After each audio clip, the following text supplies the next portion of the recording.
شیر کی ایک دن کی زندگی گیدڑ کی 100 سال کی زندگی سے بہتر ہے۔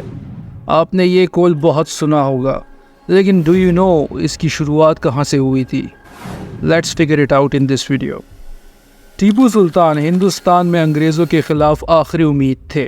انگریزوں کو اس خطرے کا پورا اندازہ تھا، اس لیے انہوں نے انہیں ختم کرنے کے لیے 60,000 فوجی لے کر ان کے قلعے کے سامنے آ گئے۔ ٹیپو سلطان کے قلعے پہ بھرپور بمباری کرنے کے بعد انگریزوں نے سوچا کہ ہم واپس چلے جاتے ہیں، کیونکہ وہ قلعے کے اندر انٹر نہیں ہو پا رہے تھے اور انگریزوں نے پیچھے ہٹنے کا سوچا۔ وہ واپس جانے ہی والے تھے کہ اچانک ٹیپو سلطان کے غدار منسٹر میر صادق نے پوری فوج کو قلعے کی دیوار سے ہٹا دیا اور قلعے سے ایک سفید جھنڈا لہرایا۔ انگریز اسی موقع کا انتظار کر رہے تھے۔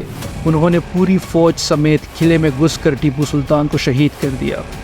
ٹیپو سلطان کی لاش دیکھ کر انگریز جنرل ہیرس نے اپنی کوئین سے کہا، "Now India is ours." اب ہندوستان ہمارا ہے۔ ٹیپو سلطان کے والد ان پڑھ تھے، لیکن وہ اپنے بیٹے کو اعلیٰ تعلیم دینا چاہتے تھے، اس لیے انہوں نے ٹیپو سلطان کے لیے فرانس سے فورن ٹیوٹرز منگوائے۔ ماڈرن تعلیم کے ساتھ ساتھ دینی تعلیم بھی دی۔ ٹیپو ایک ہینڈسم، ویل ایجوکیٹڈ اور ویل ٹرینڈ ٹینیجر تھے۔ بہت جلد حیدر علی نے انہیں صرف 15 سال کی عمر میں اپنے ساتھ جنگوں میں اپنا ایڈوائزر لینا شروع کر دیا، اور بہت جلد حیدر علی ہندوستان کے سب سے طاقتور رولرز میں سے ایک بن گئے۔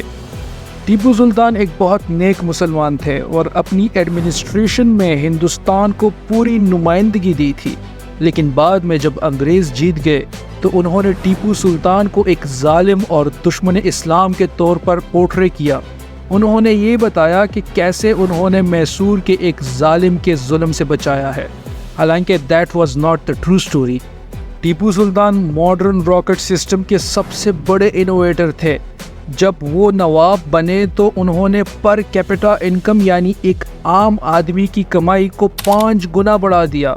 انہوں نے میسور کی سلک انڈسٹری کو بھی لانچ کیا اور میسور میں ٹیکسٹائل انڈسٹری کو آگے بڑھا دیا۔ ان شارٹ، ان کی لیڈرشپ میں میسور ایک بہت ہی بڑی اکنامک اور ملٹری طاقت بن گیا تھا۔ ٹیپو سلطان کو بہت جلد سمجھ آ گیا تھا کہ انگریز ہندوستان کے لیے ایک بہت بڑا خطرہ ہے۔ اسی وجہ سے ان کی زندگی کا سب سے بڑا مشن ہندوستان کو انگریزوں کی غلامی سے چھڑانا تھا۔ ٹیپو سلطان کا پلان بڑا سمپل تھا، کسی طرح سے اپنے امپائر کو ایک مضبوط امپائر بنانا اور کسی طرح سے ان ظالم انگریزوں کو ہندوستان سے بھگانا۔ انہوں نے پوری دنیا کے لیڈرز سے مدد بھی مانگی، Mughal, Ottoman, China, Persia, Oman, سب سے، لیکن صرف فرانس نے سپورٹ کرنے کا کہا۔ اور ایجپٹ کی جنگ جیتتے ہی نپولین نے ٹیپو سلطان کو ایک لیٹر لکھا اپنا سپورٹ آفر کرنے کے لیے۔ نپولین فرانس کا ایک بہت ہی طاقتور رولر تھا، لیکن اس کی سٹوری پھر کبھی ڈسکس کریں گے، تو سبسکرائب کریں چینل کو۔ نپولین کا وہ لیٹر ٹیپو سلطان کو پہنچنے سے پہلے ہی انگریزوں کے جاسوس کے ہاتھ لگ گیا۔ ان کو پتہ چل گیا کہ نپولین اور ٹیپو سلطان ان کو بھگانے کا پلان بنا رہے ہیں، اور انہوں نے ٹیپو سلطان کے خلاف ایک بہت بڑی آرمی تیار کی۔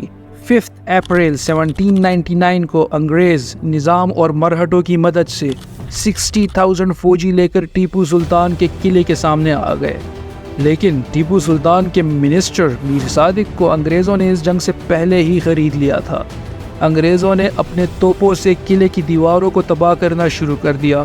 بہت دن گزرنے کی وجہ سے انگریزوں کی فوج کے پاس کھانا ختم ہو گیا، اور وہ بھوک سے واپس جانے ہی والے تھے کہ ایک دن میر صادق کی رہنمائی میں انگریزوں نے ٹیپو سلطان کے وفادار جنرل کو مار دیا، اور یہ موقع دیکھتے ہی غدار منسٹر میر صادق نے ٹیپو سلطان کی پوری فوج کو اس راستے سے ہٹا دیا اور انگریزوں کو قلعے میں انٹر ہونے کا ایزی راستہ دے دیا۔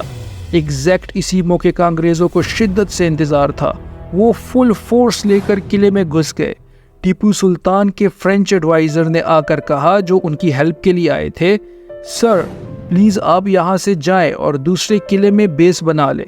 لیکن ٹیپو سلطان نے اسے دیکھ کر کہا، "جنرل، شیر کی ایک دن کی زندگی گیدڑ کی 100 سال کی زندگی سے بہتر ہے"، اور اپنی تلوار نکال کر اپنی فوج کو جوائن کیا۔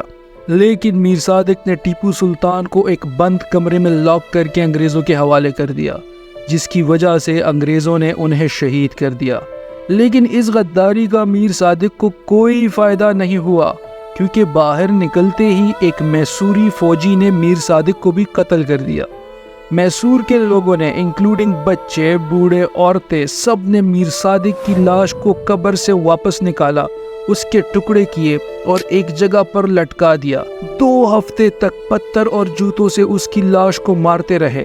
آخرکار برٹش گورنمنٹ کو اس کی لاش بچانے کے لیے اپنی فورس بھیجنی پڑی۔ آج بھی لوگ اس کے مزار پر صرف اس لیے جاتے ہیں تاکہ اس کی قبر پر جوتے اور پتھر مار سکے۔ لیکن ٹیپو سلطان کو مار کر انگریز اتنے خوش ہوئے کہ انہوں نے پورے برٹش امپائر کو ایز اے سیلیبریشن اس دن کی چھٹی دے دی، کیونکہ ٹیپو سلطان انگریزوں کے خلاف ہندوستان کی آخری امید تھے۔ ان کے توپ آج بھی انگلینڈ میں ٹرافی کی طرح رکھے گئے ہیں۔ ان کی شہادت پر انگریز جنرل ہیرس نے اپنی کوئین سے کہا، "Now India is ours." اب ہندوستان ہمارا ہے۔ سبسکرائب